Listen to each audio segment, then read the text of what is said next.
지난 주일에 우리는 예수님과 동행하십니까? 라고 하는 제목으로 하나님의 말씀을 보았습니다. 그러면서 말씀을 전하고 말미에 미련한 처녀와 슬기로운 처녀가 있다고 말씀을 했습니다. 그러나 여기서 끝날 것이 아니라 정말 미련한 처녀는 무엇이고 또 슬기로운 처녀는 무엇인가? 또 우리가 어떻게 살아야 할 것인가? 어떻게 살아야 슬기로운 처녀로 살아갈 수 있는가 하는 것들을 구체적으로 오늘 말씀을 드리려고 합니다. 예수님께서 이 땅에 오셔서 말세에 일어날 일들에 대해서 말씀을 하셨습니다. 그런데 그것은 다시 말하면 예수님이 이 땅에 재림하겠다고 하는 사실이죠. 예수님이 이 땅에 오셔서 십자가에 죽으시고 부활하셔서 승천하시면서 너희가 본 그대로 다시 오마라고 말씀을 했습니다. 그런데 많은 사람들은 지금 재림의 신앙을 가지고 있는가? 여러분 지금 최근에 재림에 대한 설교를 들어본 적 있나요? 마태복음 24장은 종말장이라고 얘기를 하는 것입니다. 여러분 아시다시피 이 세상에 예수님이 재림하실 때 어떤 일이 일어날 것이라고 하는 것을 잘 말씀을 해주고 있고, 그 다음에 오늘 25장을 봤는데 연이어서 1절부터 쭉 13절까지 봤습니다만은 미련한 처녀와 슬기로운 처녀가 어떤 상태에 있나 하는 것을 말씀해 주고 있다는 사실입니다. 그러면 먼저 예수님이 재림에 대해서 하나님께서 어떻게 말씀하셨는가라고 하는 것을 먼저 생각해 보기를 원합니다. 마태복음 24장 30절에 보면 이렇게 말씀합니다.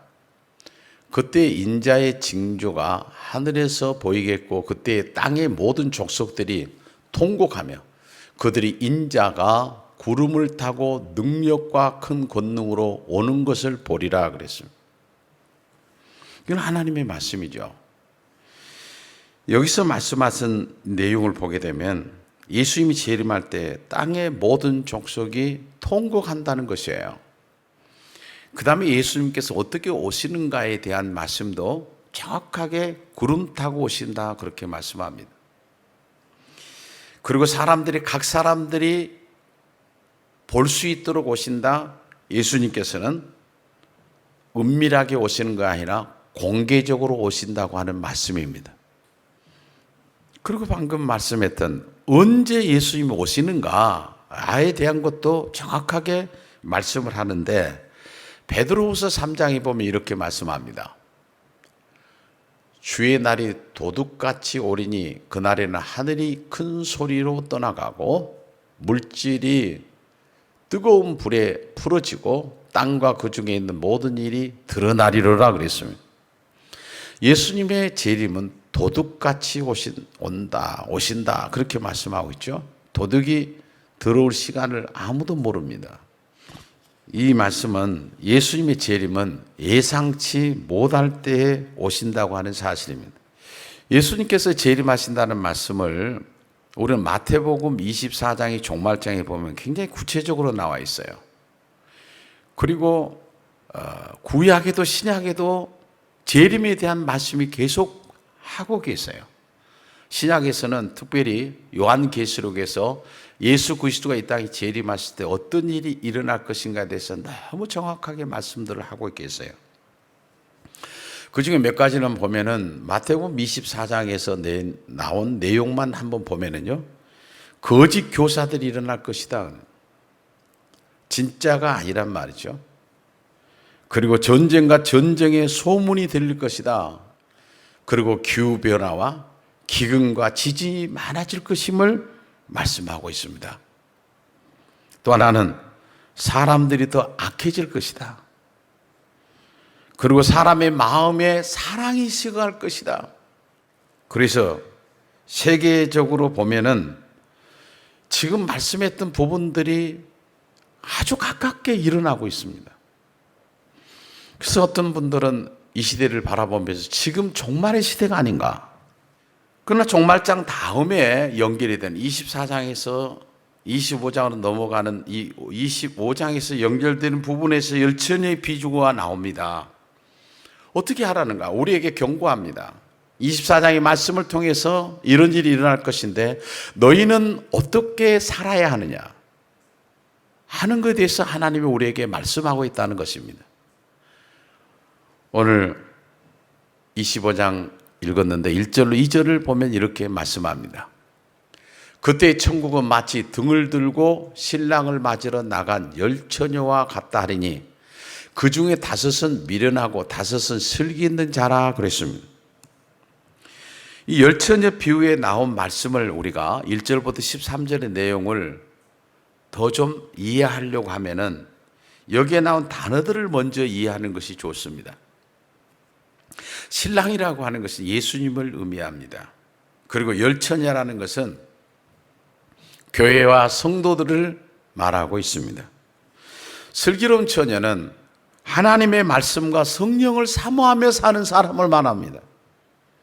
반대로 미련한 처녀는 성령과 하나님의 말씀을 사모하지 않았다는 사실입니다.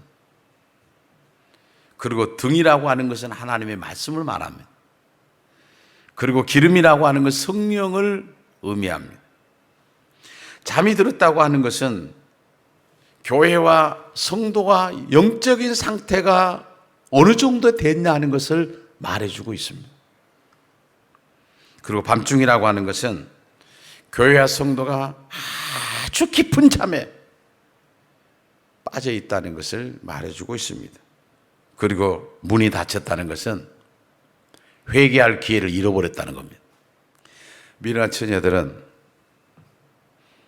자기의 기름이 지금 떨어져서 불이 꺼져가고 있어요. 기름이 있어야 되는데 슬기 있는 자들이 가서 좀 나눠달라. 여기는 굉장히 매몰차게 말한 것 같습니다. 9절에 우리와 너희 쓰기에 다 부족할까 하노니 차라리 파는 자들이 가서 너희 쓸 것을 사라고 그랬습니다. 여기서 우리는 기름 준비를 하는 자와 기름 준비를 하지 못한 자들의 모습이 나옵니다. 현대적 의미로 보면 미련한 처녀는 어떤 모습이 있는가라는 것입니다. 그들은 기도하는 일과 하나님의 말씀에 관심이 없는 사람들이었습니다.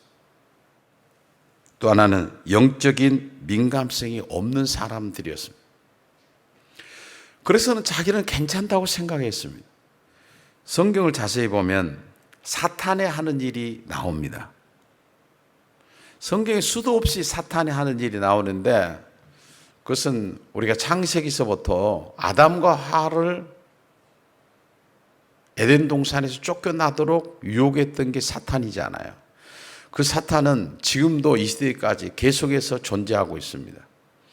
사탄에 대한 이야기가 너무 많이 나오는데 그 중에 한 절만 보면 베드로후서 5장에 보면 이렇게 말씀합니다. 전서죠. 근신하라 깨어라 너희 대적 마귀가 우는 사자같이 두루다니며 삼킬자를 찾나니 그랬어요. 저는 늘 사탄에 대한 이야기가 나면 이 베드로후서 5장 8절의 말씀을 자꾸 얘기를 합니다. 왜냐하면 굉장히 무서운 거예요. 사탄의 전략은 어쨌든 하나님의 자녀들을 삼키기 위해서 찾고 있다는 사실입니다. 그래서 사탄이 하는 일 가운데 하나님의 말씀을 듣지 못하도록 방해합니다. 이미 하나님의 말씀이 뿌려진 사람이라 한다 할지라도 그것을 빼앗기를 원합니다. 하나님의 말씀을 읽지도 못하게 하고 또한 하나님의 말씀을 듣지도 못하게 합니다. 믿음은 들음에서 나는데 못 듣게 합니다. 잠재워 버린다는 사실입니다. 순종하지 못하도록 여러 가지로 유혹합니다. 여천의 비유는 오늘날 영적인 잠에 깊이 빠져있는 성도와 교회를 향한 하나님의 경고입니다. 경고라고 하는 것은 지금 고치면 새로워질 수 있다는 것입니다. 여기서 경고는 만약 기름을 준비하지 않으면 미련한 처녀처럼 슬픔의 시간이 계속 다가오고 있다고 하는 경고입니다. 오늘날 사람들은 너무 바쁘게 살아가고 있습니다. 그래서 신앙생활 하는 것을 뒷전으로 생각하는 사람들이 많습니다. 그리고 하나님을 향하여 하나님이여 내 형편 아시죠? 우리 하나님도 나를 이해할 것이라고 생각하고 있습니다. 우리는 코로나19의 긴 터널을 지내면서 우리 자신들이 영적인 깊은 잠에 빠져 있지는 아니한가? 이것은 제 걱정이 아니라 하나님의 말씀을 전하는 목회자들이 모두가 생각하는 이런 고민이에요. 한국 교회를 바라보면서, 세계 교회를 바라보면서 코로나19를 지나면서 계속해서 가난한 교인들, 거꾸로 얘기하면 안 나가 교인들이 많아지고 있다는 사실이에요. 그러므로 우리가 정말 여기서 우리가 생각해야 할 것은 적어도 미련한 처녀는 되지 말아야 돼. 슬기로운 처녀가 되어서 하나님 앞에 살아가야 되지 않느냐. 가장 중요하고 가장 복 있는 것이 무엇인가 하는 것을 하나님은 성경에 얼마든지 많이 말해 주고 있습니다. 그러므로 우리가 말씀을 우리의 마음에 새기면서 다시 한번 일어나야 합니다. 다시 한번 새로워져야 돼. 다시 한번 믿음의 첫사랑을 회복해야 합니다. 우리는 일어나 쉬지 말고 기도하고 말씀 안대로 항상 기뻐하고 범사에 감사하면서 슬기로운 다섯처녀처럼 살아갈 수 있는 그런 신실한 우리 약수교인들 다 되었으면 좋겠습니다.